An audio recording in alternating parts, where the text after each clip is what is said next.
नमस्कार, FinanceSeva.com में आपका स्वागत है। आज के इस वीडियो में हम सीए विकास जैन जी से प्रोजेक्ट लोन के बारे में समझेंगे। प्रोजेक्ट लोन लेते समय जो भी इश्यूज हमारे बोरोवर फेस करते हैं, उन सभी का समाधान आज हमें मिलने वाला है सीए विकास जैन से। लेकिन प्रोजेक्ट लोन के बारे में समझने से पहले मैं आपको फाइनेंस सेवा के बारे में बताना चाहूँगी। FinanceSeva.com 100 से ज़्यादा लोन प्रोडक्ट्स में डील करता है। 130 से ज़्यादा government banks, private banks, NBFC और फाइनेंशियल इंस्टीट्यूशन जैसे कि सिडबी, एक्सिम बैंक, इरेडा और टीएफसीआई से लोन अरेंज करने में मदद करता है। FinanceSeva.com pitch deck, valuation report, project report और सीएमए डाटा की सर्विस प्रोवाइड करने के साथ प्रोजेक्ट रिपोर्ट सॉफ्टवेयर भी प्रोवाइड करते हैं। इसी के साथ FinanceSeva.com फाइनेंशियल सर्विसेज और सीएफओ सर्विसेज भी प्रोवाइड करते हैं। अगर आप भी प्रोजेक्ट लोन लेना चाहते हैं या इनमें से किसी भी तरह की सर्विस चाहते हैं तो FinanceSeva.com से 9863020202 पर कांटेक्ट करें। तो स्वागत करते हैं सीए विकास जी का। नमस्कार सर। नमस्कार। आपका FinanceSeva.com में बहुत बहुत स्वागत है। आज हम प्रोजेक्ट लोन के बारे में चर्चा करने वाले हैं, तो आप हमारे दर्शकों को बताइए इसके बारे में, जिसमें मेरा पहला सवाल ये है कि प्रोजेक्ट लोन क्या है? प्रोजेक्ट लोन एक तरह का लोन है जो कि किसी बैंक्स या फाइनेंशियल इंस्टीट्यूशन द्वारा दिया जाता है जब कोई प्रमोटर कोई नया यूनिट सेटअप करता है या एग्जिस्टिंग यूनिट में कोई एक्सपेंशन करता है। ये प्रोजेक्ट लोन दो तरह के प्रोजेक्ट्स के लिए हो सकता है, एक ग्रीन फील्ड प्रोजेक्ट और एक brown field project. Green field project उन प्रोजेक्ट्स को कहते हैं जो कि पहली बार किसी प्रमोटर द्वारा इस्टेब्लिश किए जाते हैं। ब्राउन फील्ड प्रोजेक्ट वो प्रोजेक्ट होते हैं जो कि ऑलरेडी एग्जिस्टिंग हैं, उनको कोई प्रमोटर फर्दर एक्सपेंशन करना चाहता है या एग्जिस्टिंग प्लांट एंड मशीनरी को मॉडर्नाइजेशन करना चाहता है, तो इस तरह के प्रोजेक्ट को ब्राउन फील्ड प्रोजेक्ट कहते हैं। इन दोनों तरह के प्रोजेक्ट के लिए प्रोजेक्ट लोन दिया जा सकता है। अच्छा सर, अब ये बताइए कि प्रोजेक्ट लोन के लिए कौन अप्लाई कर सकता है? प्रोजेक्ट लोन के लिए कोई भी individual, partnership firm, LLP, private limited company, society, trust और लिमिटेड कंपनी अप्लाई कर सकती है। नेक्स्ट है कि प्रोजेक्ट लोन कितने अमाउंट के लिए मिल सकता है? प्रोजेक्ट लोन में कोई भी अमाउंट मिल सकता है। ये 1 लाख रुपए से लेके कई 100 करोड़ तक जा सकता है। ये डिपेंड करता है प्रोजेक्ट की वायबिलिटी के ऊपर, प्रोजेक्ट की रिपेमेंट पीरियड के बेसिस पर और लेंडर की कैपेबिलिटी के बेसिस पर और प्रमोटर की स्ट्रेंथ के बेसिस पर। सर, अब अगला सवाल हमारा ये है कि प्रोजेक्ट लोन के लिए रीपेमेंट पीरियड क्या हो सकता है? प्रोजेक्ट लोन के लिए नॉर्मल रिपेमेंट पीरियड 7 ईयर्स का होता है, लेकिन अगर प्रोजेक्ट की कॉस्ट ज़्यादा है तो बैंक इसको 15 साल तक के लिए भी कंसीडर कर सकता है। यदि प्रोजेक्ट का साइज बहुत ज़्यादा है, उस केस में 25 साल तक के लिए भी लोन दिया जा सकता है। प्रोजेक्ट लोन में रिपेमेंट पीरियड के साथ साथ कुछ मोरेटोरियम पीरियड भी दिया जाता है। मोरेटोरियम पीरियड वो पीरियड होता है जिसमें सिर्फ बोरोवर को इंटरेस्ट पे करना होता है। प्रिंसिपल अमाउंट मोरेटोरियम पीरियड खत्म होने के बाद स्टार्ट होता है। काफ़ी लंबे टाइम के लिए ये सुविधा मिल सकती है? हाँ, बिल्कुल मिल सकती है। वो प्रोजेक्ट की वायबिलिटी पे डिपेंड करता है कि कितने पीरियड के लिए आपको लोन दिया जाए। प्रोजेक्ट की लाइफ के ऊपर डिपेंड करता है कि बोरोवर को कितने पीरियड के लिए लोन दिया जाए। जी। अच्छा, अब अगला सवाल हमारे व्यूअर्स का है कि प्रोजेक्ट लोन पर क्या इंटरेस्ट रेट चार्ज किया जाता है? लोन पर interest rate bank to bank vary करता है। यह डिपेंड करता है रेटिंग ऑफ द बोरोवर की रेटिंग क्या है और वो प्रोजेक्ट किस पर्पस से लगाया जा रहा है, और इसमें यदि कुछ गवर्नमेंट स्कीम्स के अंदर प्रोजेक्ट फॉल करता है तो उस केस में कंसेशनल रेट्स भी मिलते हैं। अच्छा, अब हमारा अगला सवाल ये है कि प्रोजेक्ट लोन के लिए क्या क्राइटेरिया है? प्रोजेक्ट लोन जब भी कोई प्रमोटर प्रोजेक्ट लोन के लिए अप्लाई करता है तो बैंक सबसे पहले प्रमोटर को प्रोफाइल देखता है, उसका बैकग्राउंड देखता है कि कोई प्रोजेक्ट लोन लगाना चाहता है, उसको कोई एक्सपीरियंस है या नहीं है। उसके बाद प्रोजेक्ट कॉस्ट को एसेस किया जाता है कि टोटल प्रोजेक्ट कॉस्ट कितनी आ रही है, प्रमोटर अपना कंट्रीब्यूशन कैसे लेके आएगा। ये सारी चीज़ों को कंसीडर किया जाता है प्रोजेक्ट लोन के अप्रूवल के लिए। सर, हमारे व्यूअर्स का अगला सवाल है, प्रोजेक्ट लोन के लिए क्या क्या डॉक्यूमेंट्स की रिक्वायरमेंट होगी? हाँ, प्रोजेक्ट लोन के लिए सबसे पहले प्रमोटर्स को अपने केवाईसी देने होंगे, और यदि कंपनी है तो कंपनी के memorandum and article of association submit करना होगा। इसके अलावा स्टैट्यूटरी रजिस्ट्रेशन जैसे कि जीएसटी रजिस्ट्रेशन, पीएफ, ईएसआई ये सबमिट करने होंगे बैंक को। यदि एग्जिस्टिंग कंपनी है तो उसको लास्ट ईयर की 3 ईयर्स की बैलेंस शीट सबमिट करनी होगी। इसके अलावा प्रमोटर्स को अपनी पर्सनल आईटीआर भी सबमिट करनी होंगी। इसके साथ साथ प्रमोटर्स को प्रोजेक्ट रिपोर्ट भी अपनी सबमिट करनी होगी, वो जिसमें सारा चीज़ें बताया जाएगा कि टोटल प्रोजेक्ट कॉस्ट क्या है और प्रोजेक्ट कैसे वायबल होगा। तो प्रोजेक्ट लोन लेने के लिए हमें इस बात का ध्यान देने की बिल्कुल ज़रूरत है कि हमारे पास सारे डॉक्यूमेंट्स होने चाहिए, राइट सर? हाँ बिल्कुल, बिना उसके बैंक कोई भी लोन अप्रूव नहीं करेगा। ठीक है। अब हमारा अगला सवाल है, कोई स्टार्टअप या न्यू बिजनेस प्रोजेक्ट लोन के लिए अप्लाई कर सकता है? कोई भी अगर चाहे स्टार्टअप करना चाहे? बिल्कुल, हाँ, कोई स्टार्टअप प्रोजेक्ट लोन के लिए अप्लाई कर सकता है। गवर्नमेंट की इसके लिए कई स्कीम्स है, जैसे Mudra loan scheme, CGTMSE loan scheme, stand up India loan scheme, startup India loan scheme और prime minister employment generation scheme. तो आपका कहने का मतलब ये है कि ये जो इस बार मोदी गवर्नमेंट है, ये हर तरीके की योजनाओं में सभी को सहयोग दे रही है।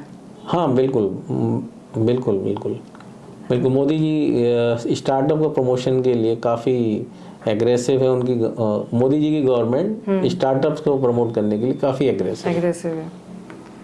अच्छा सर, अब ये बताइए कि प्रोजेक्ट लोन ग्रीन और ब्राउन फील्ड, अच्छा ये जो प्रोजेक्ट लोन है वो ग्रीन और ब्राउन फील्ड प्रोजेक्ट के लिए मिल सकता है? हाँ बिल्कुल, मैंने आपको पहले ही बताया है, एक्सप्लेन किया है कि ग्रीन फील्ड प्रोजेक्ट क्या होते हैं और ब्राउन फील्ड प्रोजेक्ट क्या होते हैं जी। इन दोनों तरह के प्रोजेक्ट के लिए प्रोजेक्ट लोन दिया जा सकता है। हाँ, लेकिन प्योर ग्रीन फील्ड प्रोजेक्ट जो है सिर्फ और सिर्फ गवर्नमेंट बैंक से अप्रूव करते हैं, जबकि ब्राउन फील्ड प्राइवेट, गवर्नमेंट और NBFC भी फंडिंग करते हैं। दोनों करते हैं। सर अब ये बताइए कि वर्किंग कैपिटल को प्रोजेक्ट लोन के लिए यूज़ किया जा सकता है? नहीं, बिल्कुल नहीं। वर्किंग कैपिटल का पर्पज सिर्फ बिजनेस के लिए वर्किंग कैपिटल को फाइनेंस करने के लिए होता है। प्रोजेक्ट लोन एक कैपिटल एक्सपेंडिचर होता है। इसके लिए किसी बोरोअर या प्रमोटर को सिर्फ और सिर्फ प्रोजेक्ट लोन के लिए बैंक के लिए अप्लाई करना होगा, क्योंकि प्रोजेक्ट लोन एक लॉन्ग टर्म लाइबिलिटीज़ होती है, जबकि working capital short term liability होती है। यदि कोई प्रमोटर वर्किंग कैपिटल लिमिट को प्रोजेक्ट लोन के लिए अप्लाई करेगा या किसी प्रोजेक्ट के एक्सपेंशन के लिए अप्लाई करेगा या किसी मशीन के लिए अप्लाई करेगा, तो उसके बैलेंस शीट के लिए ये सही नहीं है और कहीं ना कहीं उसके कैश फ्लो में प्रॉब्लम आएगी। सर हमारे दर्शक ये जानना चाहते हैं कि प्रोजेक्ट लोन लेने का प्रोसीजर क्या है? हाँ, प्रोजेक्ट लोन के लिए सबसे पहले तो किसी भी प्रमोटर्स को या एंटरप्रेन्योर्स को सबसे पहले अपनी प्रोजेक्ट रिपोर्ट तैयार करनी चाहिए।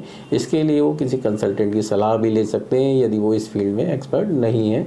उसके बाद उनको अपनी लोन एप्लीकेशन प्रिपेयर करनी होगी और उसके बाद उन्हें सही बैंक को सिलेक्ट करना पड़ेगा जो कि उनकी रिक्वायरमेंट के हिसाब से, उनकी टर्म एंड कंडीशन के हिसाब से उनके लिए फिट बैठता हो। तो उसमें सभी बैंक्स जो हैं वो अपना रोल प्ले कर रहे हैं? हाँ बिल्कुल, ऑलमोस्ट सारे बैंक्स प्रोजेक्ट लोन देते हैं, बट डिपेंड करता है कि प्रोजेक्ट की वायबिलिटी क्या है और किस बैंक को वो सही प्रोजेक्ट लगता है। सर अगला सवाल है कि प्रोजेक्ट लोन अप्रूव होने में कितना समय लगता है?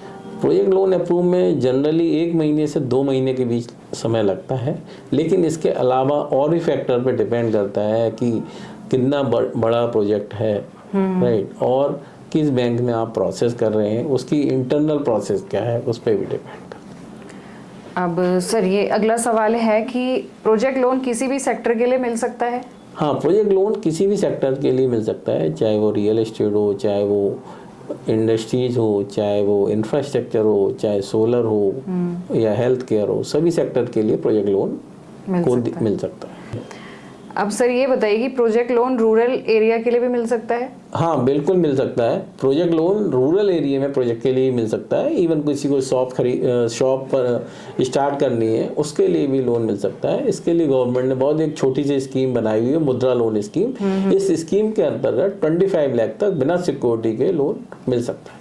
तो आपके कहने का मतलब ये है कि गवर्नमेंट जो है गांव के कोने कोने में जाके ये लोन उनको भी प्रोवाइड करती है जिनको ये चाहिए। हाँ बिल्कुल बिल्कुल, गवर्नमेंट की बहुत सारी स्कीम है। इवन स्ट्रीट वेंडर्स के लिए भी गवर्नमेंट ने कई स्कीम लेके आई है जिससे उनको भी लोन की फैसिलिटी मिल सके। सर, अब अगला सवाल ये है कि project loan public private partnership project के लिए भी मिल सकता है? हाँ बिल्कुल, पब्लिक प्राइवेट पार्टनरशिप वो प्रोजेक्ट्स होते हैं जिसमें गवर्नमेंट और प्राइवेट कंपनीज भी इक्वली पार्टिसिपेट करती हैं। इस तरह के प्रोजेक्ट के लिए भी प्रोजेक्ट लोन मिल सकता है। सर, अगला सवाल है प्रोजेक्ट लोन ओवरसीज प्रोजेक्ट के लिए भी मिल सकता है? हाँ बिल्कुल बिल्कुल मिल सकता है। यदि इंडियन कोई कंपनी है और वो आउटसाइड इंडिया कोई रियल एस्टेट या कोई इंफ्रा प्रोजेक्ट करना चाहती है या और किसी भी तरह के प्रोजेक्ट करना चाहती है तो उसको इंडियन बैंक्स सपोर्ट कर सकते हैं। हाँ, इसके लिए अगर कोई बोरोवर ऐसा है जिसे बाहर कोई प्रोजेक्ट करना है तो इसके लिए मैं सजेस्ट करूँगा कि उसको एक्जिम बैंक के पास जाना चाहिए। वो काफ़ी एग्रेसिव हैं जो ओवरसीज प्रोजेक्ट को फंडिंग करते हैं। मुझे लगता है हमारे दर्शकों को, हमारे व्यूअर्स को आपके विचार समझ में आ रहे होंगे, इसके जवाब उनको मिल रहे होंगे। Thank you. अब ये बताइए कि प्रोजेक्ट लोन लेने के लिए कोलेटरल सिक्योरिटी का क्या रोल है? हाँ, नॉर्मली जब भी कोई बोरोवर या प्रमोटर लोन के लिए जाता है तो बैंक आपको कोलेटरल सिक्योरिटी के लिए कहता है, क्योंकि किसी प्रोजेक्ट में एक बड़ा रिस्क इन्वॉल्व होता है कि वो वायबल होगा प्रोजेक्ट या नहीं होगा। तो बैंक अपने इंटरेस्ट को सिक्योर करने के लिए हमेशा प्रमोटर्स को बोलता है कि उसे कोलेटरल सिक्योरिटी की रिक्वायरमेंट होगी। सिक्योरिटी दो तरह की होती है, एक होती है प्राइमरी सिक्योरिटी और दूसरी होती है कोलेटरल सिक्योरिटी। प्राइमरी सिक्योरिटी वो सिक्योरिटीज होती हैं जो कि बैंक द्वारा फाइनेंस की जाती हैं। कोलेटरल सिक्योरिटी वो सिक्योरिटीज होती हैं जो कि बैंक द्वारा फाइनेंस नहीं की जाती हैं।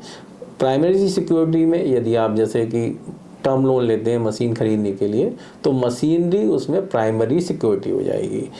ठीक है, जब कोई बैंक आपको मशीन लोन देता है और वो बैंक कहता है कि नहीं मैं एडिशनल मुझे कोलेटरल सिक्योरिटी चाहिए, वो चाहे आपके घर के रूप में हो सकता है या आपकी कमर्शियल प्रॉपर्टी के रूप में हो सकता है या आपकी इंडस्ट्रियल प्रॉपर्टी के रूप में हो सकता है, तो इस तरह की प्रॉपर्टीज को कोलेटरल सिक्योरिटी नाम दिया गया है। अब ये अगला सवाल है कि प्रोजेक्ट लोन बिना सिक्योरिटी के लिया जा सकता है? हाँ, गवर्नमेंट की कई स्कीम्स हैं, उसके अंतर्गत गवर्नमेंट ने ये फैसिलिटेट किया है कि बोरोवर को बिना सिक्योरिटी के लोन मिल पाए। मैं इस तरह की 5 स्कीम्स के बारे में आपको बताता हूँ। सबसे पहला है मुद्रा लोन स्कीम।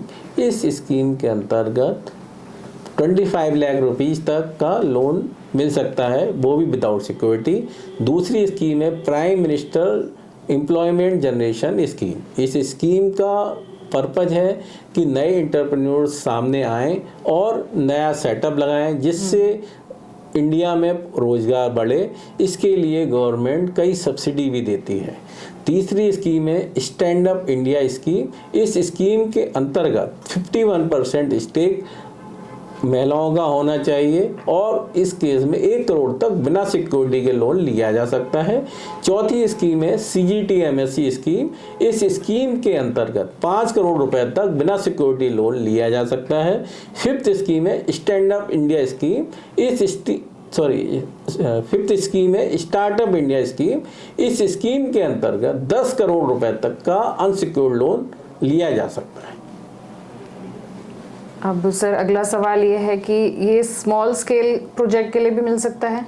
हाँ बिल्कुल, मैंने आपको पहले ही बताया कि चाहे आपका 2 लाख का प्रोजेक्ट है उस केस में भी आपको प्रोजेक्ट लोन मिल सकता है। बैंक आराम से हर तरीके के प्रोजेक्ट के लिए अवेलेबल है? हाँ बिल्कुल बिल्कुल, बैंक सारे गवर्नमेंट बैंक्स हैं वो इजीली लोन देते हैं, कोई इशू नहीं। अब सर अगला सवाल है कि प्रोजेक्ट लोन एग्जिस्टिंग प्रोजेक्ट को एक्सपेंशन और मॉडर्नाइजेशन के लिए मिल सकता है?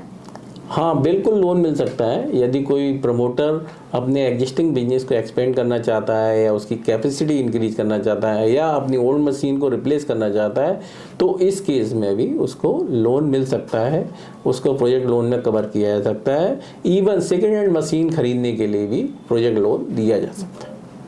सर अगला सवाल हमारे व्यूअर्स का है कि प्रोजेक्ट लोन लैंड एक्विजिशन के लिए भी मिल सकता है? नॉर्मली बैंक्स लैंड एक्विजिशन के लिए लोन नहीं देते हैं, लेकिन यदि प्रमोटर का बैकग्राउंड अच्छा है, एग्जिस्टिंग ऑलरेडी उनका यूनिट चल रहा है और वो फर्दर एक्सपेंशन चाहते हैं जिसके लिए लैंड खरीदना चाहते हैं, तो कुछ एक्सेप्शनल केसों में बैंक लैंड को फंडिंग करते हैं। तो उसमें प्रमोटर्स को अपना कंट्रीब्यूशन लाना होगा, रेस्ट अमाउंट बैंक फंडिंग करते हैं। अच्छा सर, अगला सवाल है प्रोजेक्ट लोन लेने पर सब्सिडी भी मिल सकती है? कुछ सब्सिडी स्कीम के बारे में बताइए आप हमें। हाँ, गवर्नमेंट ने नए यूनिट्स को प्रमोट करने के लिए कई स्कीम्स लॉन्च की हुई हैं। इन सब्सिडी स्कीम्स को दो तरह से हम कैटेगरी कर सकते हैं, एक सेंट्रल गवर्नमेंट स्कीम्स और एक स्टेट गवर्नमेंट स्कीम। अभी सेंट्रल गवर्नमेंट ने कुछ स्कीम्स को रिस्ट्रिक्ट कर दिया है, लेकिन हाँ, दिसंबर में गवर्नमेंट ने 2 नई स्कीम लॉन्च की हैं। एक है गिफ्ट स्कीम। इस स्कीम के अंतर्गत यदि कोई प्रमोटर एनर्जी इफिशिएंट मशीनरी लगाता है तो अप टू 2 करोड़ रुपए तक 2% इंटरेस्ट सबवेंशन है, यानी कि 4 lakh rupees maximum 4 lakh rupees तक का इंटरेस्ट बोरोवर को वापस मिल सकता है और इसका पीरियड अप टू 5 ईयर्स तक हो सकता है ना। सेकंड गवर्नमेंट की स्कीम स्पाइस स्कीम है। इस स्कीम के अंतर्गत 12.5 लाख रुपए तक का सब्सिडी मिल सकती है। काफी सब्सिडी इसमें। ये तो मैंने आपको बताया सेंट्रल की 2 स्कीम्स के बारे में। इसके अलावा सेंट्रल गवर्नमेंट की कोल्ड स्टोरेज को लेके सब्सिडीज हैं। इसके अलावा कोल्ड चेन के लिए सब्सिडी हैं। फूड प्रोसेसिंग यूनिट के लिए फूड प्रोसेसिंग यूनिट्स के लिए सब्सिडी है। इसी तरह से कई स्टेट्स हैं, उन्होंने अपने यहाँ भी इंडस्ट्रियल यूनिट्स को प्रमोट करने के लिए डिफरेंट स्कीम बनाई हुई हैं। जैसे कि इसमें यूपी हम कह सकते हैं, गुजरात में काफ़ी स्कीम हैं, इसी तरह राजस्थान में कई स्कीम्स हैं, इसी तरह से हरियाणा में स्कीम है। मैं एक ब्रीफ आपको बताता हूँ उसके लिए कि जनरल स्कीम्स ऑलमोस्ट सेम है सभी स्टेट में। जैसे वो एक एक करके मैं आपको एक्सप्लेन करता हूँ। नंबर फर्स्ट स्कीम है कैपिटल सब्सिडी स्कीम। इस स्कीम के अंतर्गत जो प्रमोटर ने प्लांट एंड मशीनरी में इन्वेस्टमेंट किया है उसका 15 से 25% तक सब्सिडी मिलती है। एग्जाम्पल जैसे कि अगर आप किसी प्रमोटर ने 5 करोड़ की मशीन्स लगाई हैं तो उसको 1.25 CR तक कैपिटल सब्सिडी गवर्नमेंट से मिल सकती है। दूसरी तरह की सब्सिडी है जिसको हम इंटरेस्ट सब्सिडी कह सकते हैं। इसमें 5% पर एनम से 7% पर एनम तक का इंटरेस्ट सबवेंशन स्टेट गवर्नमेंट देती है यदि कोई प्रमोटर उस पर्टिकुलर स्टेट में फैक्ट्री सेटअप करता है।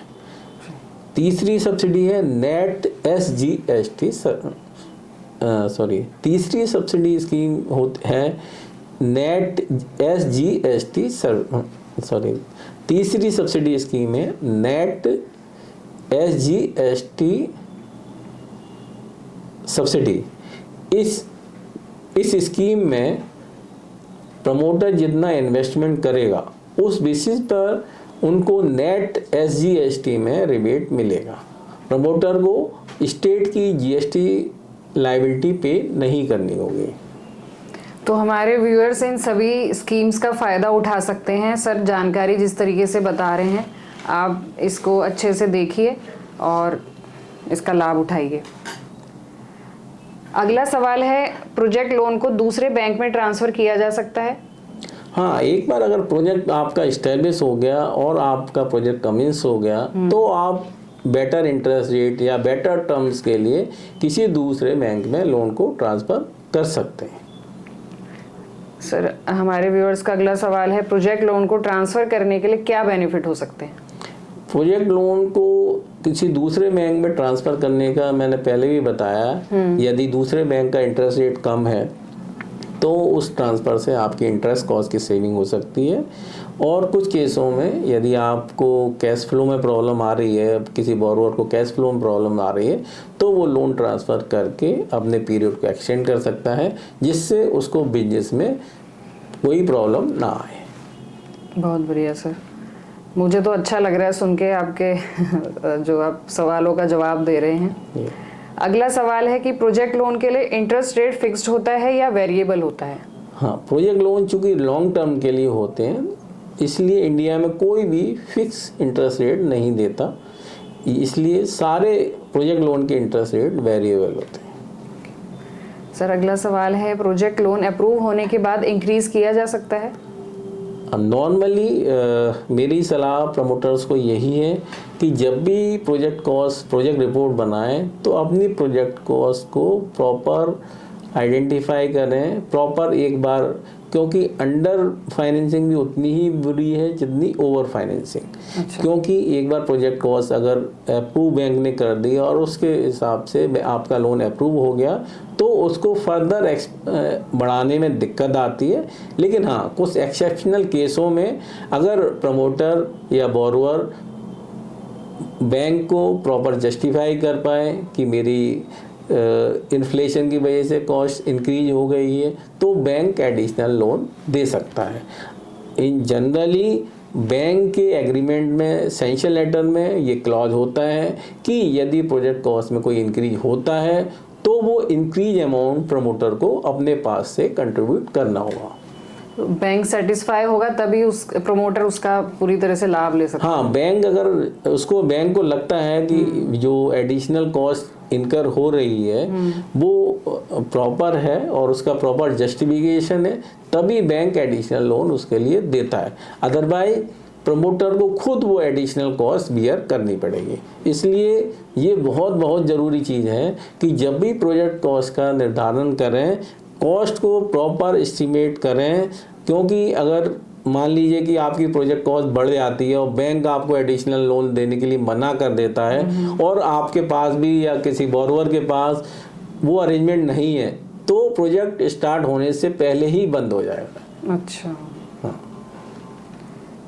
सर अगला बताइए कि प्रोजेक्ट लोन डिसबर्समेंट के बाद प्रोजेक्ट लोन का पीरियड मॉडिफाई किया जा सकता है? नहीं, सॉरी। हाँ, किसी प्रोजेक्ट लोन का अगर एक बार पीरियड फिक्स हो गया तो और बोरोवर ने लोन डॉक्यूमेंट साइन कर दिए तो उसके बाद उस पीरियड को चेंज नहीं किया जा सकता, क्योंकि एज पर आरबीआई रूल्स यदि कोई बैंक किसी बोरोवर के टेन्योर को चेंज करता है तो वो एक एनपीए माना जाता है अकाउंट, और अकाउंट को सब स्टैंडर्ड क्लासीफाई कर दिया जाएगा। इसलिए कोई भी बैंक इस तरह की प्रैक्टिस को फॉलो नहीं करता है। सर अगला सवाल है कि प्रोजेक्ट लोन को प्रीपे किया जा सकता है? हाँ, प्रोजेक्ट लोन को प्रीपे किया जा सकता है यदि बोरोवर का कैश फ्लो अच्छा है। हाँ, लेकिन जनरली बैंक्स इसके लिए फोरक्लोजर चार्जेस चार्ज करते हैं। ये फोरक्लोजर चार्जेस 2% से लेके 4% तक वेरी करते हैं। लेकिन हाँ, आरबीआई की जो कुछ गाइडलाइन है जिसके द्वारा यदि बोरोवर एमएसएमई में फॉल करता है तो ये चार्जेस उसको नहीं देने पड़ेंगे। प्रीपे में इंटरेस्ट भी लगता है? फोरक्लोजर चार्जेस लगते हैं, मतलब कि हम अर्ली पे करना चाहोगे ना, देन यू हैव टू पे the additional interest, additional charges, not the interest. Sir ये बताइए कि प्रोजेक्ट लोन में प्रमोटर को अपना कंट्रीब्यूशन कब इन्वेस्ट करना होता है?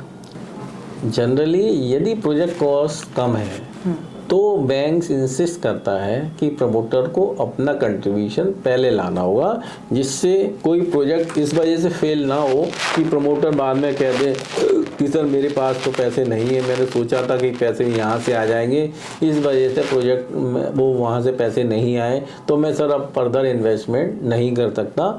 और मान लीजिए बैंक ने पैसा अपना पूरा दे दिया तो बैंक का पैसा उस केस में फंस जाएगा और उस प्रोजेक्ट से कोई कैश फ्लो जनरेट नहीं होगा, जिससे बैंक जो लोन है उसको बैड होने के काफ़ी चांसेस रहते हैं। इसीलिए अगर यदि प्रोजेक्ट छोटा है तो बैंक हमेशा यह इंसिस्ट करता है कि प्रमोटर अपना कंट्रीब्यूशन पहले लाए, जिससे किसी भी प्रमोटर की सीरियसनेस पता चलती है। यदि हाँ प्रोजेक्ट कॉस्ट कोई बड़ा है, मान लीजिए कि प्रोजेक्ट कॉस्ट की 10 करोड़ की प्रोजेक्ट कॉस्ट है, तो और मान लीजिए प्रमोटर को उसमें 25% अपना कंट्रीब्यूशन लाना है, यानी 2.5 CR लाना है। बैंक लोन अप्रूवल करने से पहले सोर्स ऑफ फाइनेंस जरूर प्रमोटर से पूछेगा और चेक करेगा कि भाई जो आपने अपना कंट्रीब्यूशन देना है उसका आपके पास क्या अरेंजमेंट है। हो सकता है प्रमोटर ने कोई प्रॉपर्टी सेल करनी हो, वहाँ से उसको कोई पैसा आना हो, तो उस केस में बैंक प्रो राटा बेसिस पर डिसबर्समेंट के लिए तैयार हो जाता है। प्रो राटा का मतलब ये होता है कि बैंक प्रपोर्शनेटली डिसबर्समेंट करेगा, जितना पैसा प्रपोर्शनेटली प्रमोटर इन्वेस्ट करेगा। उसके प्रूफ्स बैंक को सबमिट करने होते हैं, बैंक्स उसको वेरिफिकेशन करने के बाद अपना कंट्रीब्यूशन रिलीज करता है। स्ट्रिक्ट रूल है बैंक्स के भी। हाँ बिल्कुल, बैंक के पास भी काफ़ी कंप्लायंस उनको करनी पड़ती है, बिना उसके वो नहीं कर सकते, और एज पर सैंक्शन टर्म्स ही डिसबर्समेंट किया जाता है। सर अगला सवाल है, प्रोजेक्ट लोन को अप्रेजल करते समय बैंक किस अकाउंट रेशियो को कंसीडर करता है? किसी भी प्रोजेक्ट लोन को अप्रेजल करते समय बैंक्स कई अकाउंटिंग रेशियोज को चेक करता है। एज की प्रोजेक्ट रिपोर्ट में जो आपने किसी भी प्रमोटर ने जो अपनी रिपोर्ट सबमिट की है उसमें कुछ रेशियो को हम देखते हैं, तो उसमें कंसीडर करते हैं जनरली नेट प्रॉफिट रेशियो क्या है, ग्रॉस प्रॉफिट रेशियो क्या है, DSCR कैसा है, करेंट रेशियो कैसा है, TON/TNW रेशियो क्या है, और डेट इक्विटी रेशियो क्या है। अब सर अगला सवाल है कि प्रोजेक्ट लोन के लिए बैंक को कितने कोलेटरल सिक्योरिटी की आवश्यकता पड़ती है? जनरली बैंक 30% से लेकर 100% तक कोलेटरल सिक्योरिटी की डिमांड करते हैं। ये डिपेंड करता है कि प्रोजेक्ट कितना रिस्की है, प्रमोटर का पास्ट एक्सपीरियंस क्या है, और किस इंडस्ट्री में वो प्रोजेक्ट लगाया जा रहा है। प्रोजेक्ट पे सारी चीज़ें डिपेंड। बिल्कुल बिल्कुल बिल्कुल। हमारे व्यूअर्स का अगला सवाल है, प्रोजेक्ट लोन में प्राइमरी और कोलेटरल सिक्योरिटी का मतलब क्या होता है? प्राइमरी सिक्योरिटी वो सिक्योरिटीज होती हैं जो कि बैंक द्वारा फाइनेंस की जाती हैं। कोलेटरल सिक्योरिटी वो सिक्योरिटीज होती हैं जो कि बैंक द्वारा फाइनेंस नहीं की जाती, उनको बैंक एज ए सिक्योरिटी लेता है। इसको मैं एक उदाहरण से समझाता हूँ। मान लीजिए किसी प्रोजेक्ट की लैंड कॉस्ट 1 करोड़ रुपए की है, बिल्डिंग कॉस्ट 2 करोड़ रुपए की है, और 3 करोड़ रुपए की प्लांट एंड मशीनरी की कॉस्ट है। इस तरह से टोटल प्रोजेक्ट कॉस्ट 6 करोड़ की हो गई। बैंक उसमें से 75% फाइनेंस करता है, यानी कि 4.5 CR बैंक लोन अप्रूव करता है। तो जो लैंड है, बिल्डिंग है, और जो प्लांट एंड मशीनरी है, ये सारी प्राइमरी सिक्योरिटी कंसीडर की जाएंगी। जब बैंक 4.5 CR का लोन अप्रूव करेगा तो बैंक प्रमोटर को बोलेगा कि भाई एटलीस्ट आप 1.5 CR से लेकर 4.5 CR तक की कोलेटरल सिक्योरिटी बैंक को प्रोवाइड की जाए। कोलेटरल सिक्योरिटी में जनरली बैंक्स लैंड, बिल्डिंग को मॉर्गेज करता है। ये प्रॉपर्टी रेजिडेंशियल भी हो सकती है, कॉमर्शियल भी हो सकती है, और इंडस्ट्रियल भी। सर अगला सवाल है, प्रोजेक्ट लोन के लिए DSCR का क्या मतलब होता है? हाँ देखो, DSCR एक अहम अकाउंटिंग रेशो होता है। जब भी कोई बैंकर आपके प्रोजेक्ट रिपोर्ट को अप्रेजल करता है तो वो सबसे पहले DSCR रेशो देखता है। DSCR रेशो वह रेशो होता है, ये आपकी लोन की रिपेमेंट कैपेसिटी को बताता है। जनरली बैंक्स 1.5 टाइम टू किसी भी प्रोजेक्ट लोन के लिए DSCR ratio minimum 1.5% bank consider करते हैं। इस रेशो को जब हम नेट ऑपरेटिंग इनकम को अपनी लोन प्लस इंटरेस्ट की लायबिलिटी से डिवाइड करते हैं तो ये रेशो कैलकुलेट होता है। सर अगला सवाल है, प्रोजेक्ट लोन के लिए TOL/TNW रेशो से मतलब क्या है? देखिए, पहले मैंने आपको बताया कि पहले क्वेश्चन में मैंने आपको बताया था कि DSCR रेशो क्या होता है। इसी तरह से TOL divided by TNW ratio, ये भी एक बहुत अहम रेशो है। जब भी कोई बैंक कोई लोन अप्रूव करता है, प्रोजेक्ट लोन अप्रूव करता है, तो यह रेशो ज़रूर चेक करता है। Generally TOL TNW ratio bank 4 का कंसीडर करता है। TOL का मतलब है टोटल आउटसाइड लायबिलिटी, TNW का मतलब है टोटल नेट वर्थ। यदि अब मैं एक एक करके इसको एक्सप्लेन करता हूँ।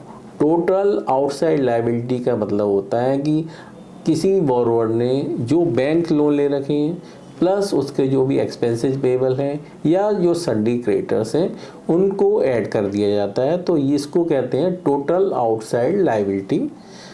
अब टोटल नेट वर्थ को एक्सप्लेन करता हूँ। टोटल नेट वर्थ का मतलब होता है कि जो प्रमोटर्स ने अपनी कैपिटल लगाई हुई है या उसके जो रिजर्व एंड सरप्लस हैं उन दोनों को जब हम ऐड कर देते हैं तो यह प्रमोटर की नेट वर्थ बताया, इसको प्रमोटर की नेट वर्थ कहा जाता है। किसी भी प्रोजेक्ट में यह रेशो 4 से ज़्यादा बैंक कंसीडर नहीं करता है। अब मैं एक एग्जांपल से समझाता हूँ। टोटल मान लीजिए टोटल आउटसाइड लायबिलिटी आपकी 10 करोड़ रुपए की है, राइट, और उस केस में आपकी मिनिमम नेट वर्थ 2.5 CR होनी चाहिए, तब ये रेशो 4 का आएगा। ऑल्दो यह ratio bank to bank vary करता है, लेकिन जनरल स्टैंडर्ड बैंक्स में 4 का रेशो कंसीडर किया जाता है। TOL TNW दोनों ही रेशियो जरूरी हैं? हाँ, बिल्कुल। सर बताइए हमारे व्यूअर्स को कि प्रोजेक्ट लोन में डेट इक्विटी रेशियो का क्या मतलब है? ठीक है, इसको मैं आपको एक्सप्लेन करता हूँ। डेट इक्विटी रेशियो का मतलब होता है डेट डिवाइडेड बाय इक्विटी। अब मैं एक्सप्लेन करता हूँ डेट क्या होता है और इक्विटी क्या होता है। इक्विटी डेट का मतलब होता है किसी प्रमोटर या बोरोवर ने टोटल बैंकिंग से कितना लोन ले रखा है, इसको डेट बोलते हैं। इक्विटी का मतलब होता है प्रमोटर ने अपने बिजनेस में कितना पैसा डिप्लॉय कर रखा है, इन्वेस्ट कर रखा है। मान लीजिए एक केस एग्जांपल ले लेते हैं। मान लीजिए कि बैंक से किसी प्रमोटर ने 4 करोड़ का लोन ले रखा है और उसने जो अपनी कैपिटल लगाई हुई है वो 2 करोड़ रुपए की लगाई हुई है। तो इस तरह से इस केस में debt equity ratio 4 divided by 2 equal to 2 होगा। तो ये within the banking norms है। Maximum banks debt equity ratio 2 time accept करते हैं। इसका मतलब ये हुआ कि अगर आपने अपने बिजनेस में 1 रुपये इन्वेस्ट कर दिया है तो बैंक कहता है कि आप भाई बैंक से 2 रुपये से ज़्यादा लोन नहीं ले सकते। आपसे काफ़ी डीप नॉलेज मिल रही है हमारे व्यूअर्स को। उनके सवालों का जो जवाब है मुझे लगता है वो काफ़ी हद तक हल किया है आपने। सर अगला सवाल है कि प्रोजेक्ट लोन में करंट रेशियो का क्या मतलब है? देखो, करंट रेशियो का मतलब होता है कि stock plus debtors divided by current ratio का मतलब होता है कि करंट रेशियो का मतलब होता है current asset divided by current liability. अब करंट एसेट्स में क्या क्या चीज़ें आती हैं कि जो करंट एसेट्स, जो एसेट्स आपके विद इन 12 मंथ में लिक्विडेट हो सकती हो, इसमें जनरली स्टॉक्स आता है, जनरली डेटर्स आते हैं जो कि लेस देन 9 और डेटर्स की फिगर आती है। करंट लायबिलिटी में जो आपके सन्डी क्रेडिटर्स हैं प्लस जो अदर लायबिलिटीज हैं उनको कंसीडर किया जाता है। आइडियली बैंक करंट रेशो 1.25 से ज़्यादा एक्सेप्ट करता है। ये बेसिकली आपकी रिपेमेंट कैपेसिटी बताता है कि शॉर्ट टर्म में आप कितना एफिशिएंटली अपने लोन की EMI या जो आपकी ऑब्लिगेशंस हैं जो कि विद इन 12 मंथ में आपको करनी है वो आप कैसे पे कर पाएंगे। सर अगला सवाल है कि प्रोजेक्ट लोन में किस तरह के बैंक्स और NBFC फंडिंग करते हैं? हाँ, इंडिया में नॉर्मली गवर्नमेंट बैंक्स और कुछ फाइनेंशियल इंस्टीट्यूशन जैसे कि सिडबी हुआ, एक्सिम बैंक हुआ, ये ग्रीन फील्ड प्रोजेक्ट्स को फंडिंग करते हैं और ब्राउन फील्ड प्रोजेक्ट को फंडिंग करते हैं। प्राइवेट बैंक्स और NBFC न्यू प्रोजेक्ट को फंडिंग करने को अवॉइड करते हैं। हाँ, लेकिन कुछ बैंक्स हैं जो कि ब्राउन फील्ड्स को फंडिंग करते हैं। जी सर अगला सवाल है, प्रोजेक्ट लोन के लिए टीईवी स्टडी का क्या मतलब है? टीवी स्टडी एक टीवी स्टडी का मतलब होता है टेक्निकल इकोनॉमिक वायबिलिटी रिपोर्ट। जब कोई प्रोजेक्ट लोन का अमाउंट बढ़ जाता है, लेट्स सी कि 50 करोड़ के ऊपर लोन ले रहे हैं आप, 25 करोड़ के ऊपर लोन ले रहे हैं, तो बैंक उस प्रोजेक्ट जो बोरोवर ने अपनी प्रोजेक्ट रिपोर्ट सबमिट की हुई है बैंक उसको अगेन एक्सटर्नल एजेंसी जैसे डीएनबी और ऐसी कई एजेंसीज हैं, उनसे बैठ कर आता है कि जो प्रोजेक्शंस प्रमोटर ने दी हैं वो कितनी वायबल है एक्चुअली, राइट। तो चूंकि अगर लोन अमाउंट ज़्यादा होता है तो रिस्क भी प्रोजेक्ट में ज़्यादा इन्वॉल्व होती है, इसलिए बैंक उसकी independent technical economic viability report को मंगाता है, चेक करता है, उसके बेसिस पर डिसीजन लेता है कि उसको लोन प्रमोटर को उस प्रोजेक्ट पे देना चाहिए या नहीं देना चाहिए। जनरली छोटे लोन्स में बैंक्स इस रिपोर्ट को ज़रूरत नहीं समझते हैं। जनरली ज़्यादातर बैंक्स 50 करोड़ के ऊपर टीवी स्टडी के लिए मांग करते हैं। कुछ बैंक्स हैं जो 25 करोड़ के ऊपर टीवी स्टडी की डिमांड करते हैं। क्या प्रोजेक्ट लोन लेने के लिए एक्सटर्नल रेटिंग की आवश्यकता होती है? हाँ, यदि प्रोजेक्ट 50 करोड़ के ऊपर लोन के लिए अगर आप अप्लाई कर रहे हैं या आपका लोन का टेक ओवर है, तो उस केस में बैंक्स एक्सटर्नल रेटिंग के लिए इंसिस्ट करता है। सर अगला सवाल है, प्रोजेक्ट लोन बिना सिक्योरिटी के भी फाइनेंस किया जा सकता है? हाँ, गवर्नमेंट की कई लोन स्कीम है जिसमें आप प्रोजेक्ट लोन बिना सिक्योरिटी के ले सकते हैं। जैसे कि पहले मैंने आपको एक्सप्लेन किया, मुद्रा लोन स्कीम है, उसके बाद CGTMSE लोन स्कीम है, इसके अलावा स्टैंड अप इंडिया स्कीम है, इसके अलावा स्टार्टअप लोन स्कीम है और इसके अलावा prime minister employment generation scheme है। इसके अलावा गवर्नमेंट की बहुत छोटी छोटी स्कीम्स हैं जिसमें कि बिना सिक्योरिटी के प्रोजेक्ट लोन लिया जा सकता है। सिडबी की कुछ अच्छी स्कीम्स हैं जिसमें अप टू 15 करोड़ तक बिना प्रॉपर्टी के मशीन लोन या लिया जा सकता है। सर अब बताइए कि क्या प्रोजेक्ट लोन को रिसर्च एंड डेवलपमेंट प्रोजेक्ट्स के लिए लिया जा सकता है? हाँ, बिल्कुल लिया जा सकता है। कई government bank research and development के लिए भी प्रोजेक्ट में फंडिंग करती हैं। सर हमारे व्यूअर्स का अगला सवाल है, प्रोजेक्ट लोन के लिए जो फंड लिया जाता है उसको किस तरह से यूज़ करना है? क्या इस पर किसी तरह की कोई रिस्ट्रिक्शंस भी हैं? हाँ बिल्कुल, जो प्रोजेक्ट रिपोर्ट आपने सबमिट की है जिसके बेसिस पर किसी भी बोरोवर का लोन अप्रूवल होता है, उसको स्ट्रिक्टली उसी को कंप्लाई करना होता है। जिस पर्पज़ से आपने प्रोजेक्ट लोन लिया है, आपको स्पेसिफिकली उसी पर्पज़ से पैसे को यूटिलाइज करना है। यदि आप कोई वायलेशन करते हो तो बैंक आपसे आपका लोन विड्रॉ कर सकता है और आप ट्रबल में, कोई भी बोरोवर ट्रबल में आ सकता है। तो कुछ नियम शर्तें लागू हैं? 100% बिल्कुल। जो जिस बेसिस पर लोन अप्रूव हुआ है और जो सैंक्शन लेटर में जो टर्म एंड कंडीशन है वो आपको कंप्लाई करनी ही पड़ेगी।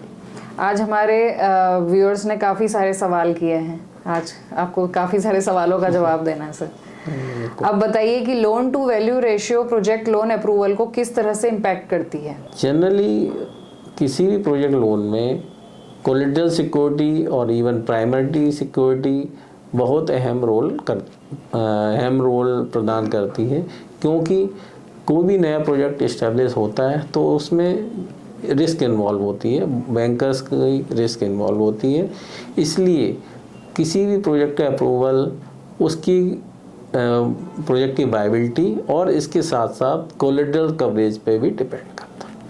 मतलब बैंक भी रिस्क पर चलती है? हाँ बिल्कुल। अगर आपकी सिक्योरिटी कवरेज आप बैंक को ज़्यादा देंगे तो ज़्यादा चांस है कि आपका लोन अप्रूव हो जाए। कोई रिस्क उसके बैंक की कम हो जाती है कि अगर मान लो कोई आपका प्रोजेक्ट फेल होता है तो बैंक के पास एडिशनल सिक्योरिटी होती है जिसको बेच के वो अपने लोन को रिकवर कर सकते हैं। सर अगला बताइए कि पर्सनल गारंटी का प्रोजेक्ट लोन में क्या रोल है? किसी भी लोन लेने के लिए जब भी कोई प्रमोटर्स लोन के लिए अप्लाई करता है तो बैंक हमेशा पर्सनल गारंटी की डिमांड करता है। अगर प्रोप्राइटरशिप फर्म है तो जो प्रोप्राइटर है उसकी गारंटी डिमांड की जाएगी। यदि प्राइवेट लिमिटेड कंपनी है तो डायरेक्टर्स की पर्सनल गारंटी डिमांड की जाएगी। इसके अलावा अगर कोई कोलेटरल सिक्योरिटी आप बैंक को देते हैं तो उसकी जो प्रॉपर्टी ओनर है उनकी पर्सनल गारंटी डिमांड की जाएगी। जनरली बैंक बिना पर्सनल गारंटी के कोई भी लोन नहीं देते हैं।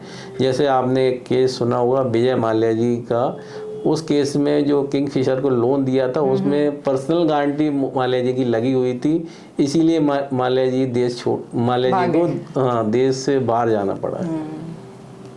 सर बताइए, प्रोजेक्ट लोन में बोरोवर को कोई टैक्स बेनिफिट्स मिलते हैं क्या?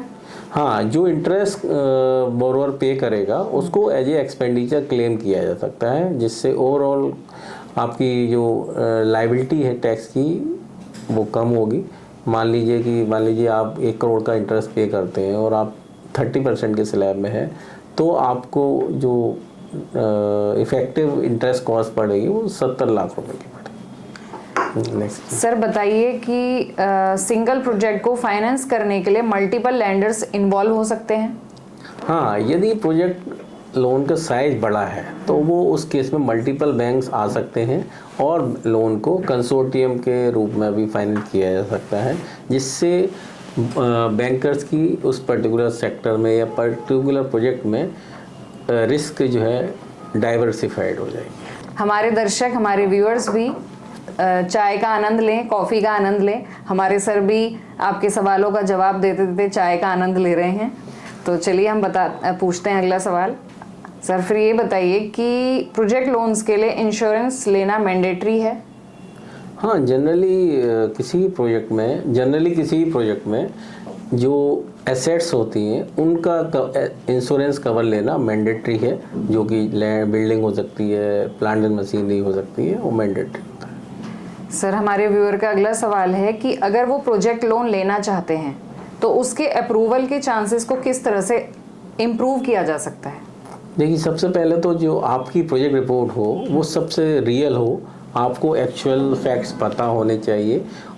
किसी प्रोजेक्ट रिपोर्ट को बनाते समय अगर ज़रूरी समझें तो आप फाइनेंशियल कंसल्टेंट की हेल्प भी ले सकते हैं, और इसके अलावा आप मार्केट सर्वे भी करें कि आपके प्रोडक्ट की मार्केट में डिमांड क्या है।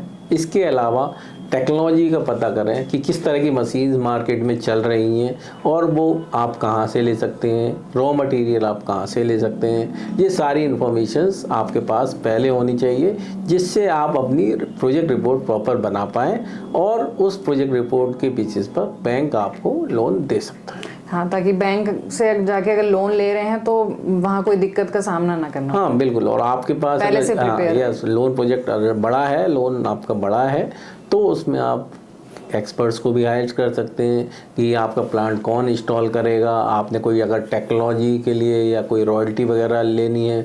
सर अगला सवाल है कि प्रोजेक्ट लोन अप्रूवल में बोरोवर का क्रेडिट स्कोर क्या रोल प्ले करता है? देखिए, क्रेडिट स्कोर 2 तरह का होता है। एक स्कोर होता है जो बोरोवर्स का पर्सनल स्कोर होता है, एक होता है जो एंटिटी जो लोन ले रही है उसका क्रेडिट स्कोर होता है। ठीक है, जो पर्सनल है उसका स्कोर 300 से लेके 900 तक रहता है, और जो कंपनी का या एंटिटी का सिविल स्कोर होता है उसको CMR 1 से लेके CMR 10 तक नंबर दिए जाते हैं। काफ़ी बैंकों ने ये रिस्ट्रिक्शन कर दी है कि CMR 7, 8, 9 और 10 की एप्लीकेशन वो एक्सेप्ट नहीं करते हैं। इसलिए ये प्रोजेक्ट लोन लेने के लिए बहुत ज़रूरी चीज़ है कि किसी भी बोरोवर को अपना पर्सनल और इसके साथ अपनी कंपनी का सिविल स्कोर मेंटेन करना बहुत बहुत ज़रूरी है। अगर उनका स्कोर CMR 7 के ऊपर है या पर्सनल सिविल स्कोर 700 से कम है तो काफ़ी बैंक हैं जो उनकी एप्लीकेशन को इंटरटेन नहीं करेंगे। तो ये थे प्रोजेक्ट लोन से जुड़े कुछ सवाल। उम्मीद करती हूँ आपको ये वीडियो पसंद आई होगी। अगर आप भी प्रोजेक्ट लोन की सर्विसेज चाहते हैं तो आज ही financesewa.com के कॉन्टैक्ट नंबर 9863020202 पर कॉल करें या financesewa.com की वेबसाइट पर अपनी डिटेल्स फिल करें। हमारी टीम आपसे जल्द से जल्द कॉन्टैक्ट करेगी। और अगर अभी तक भी आपने चैनल को सब्सक्राइब नहीं किया है तो सबसे पहले चैनल को सब्सक्राइब करें, क्योंकि हम आपके लिए personal finance, business finance, GST, income tax, startup case studies और बिजनेस केस स्टडीज की वीडियोस भी लेकर आते हैं। वीडियो को लाइक और शेयर करना ना भूलें। हमें अपने विचार कमेंट सेक्शन में ज़रूर बताएं।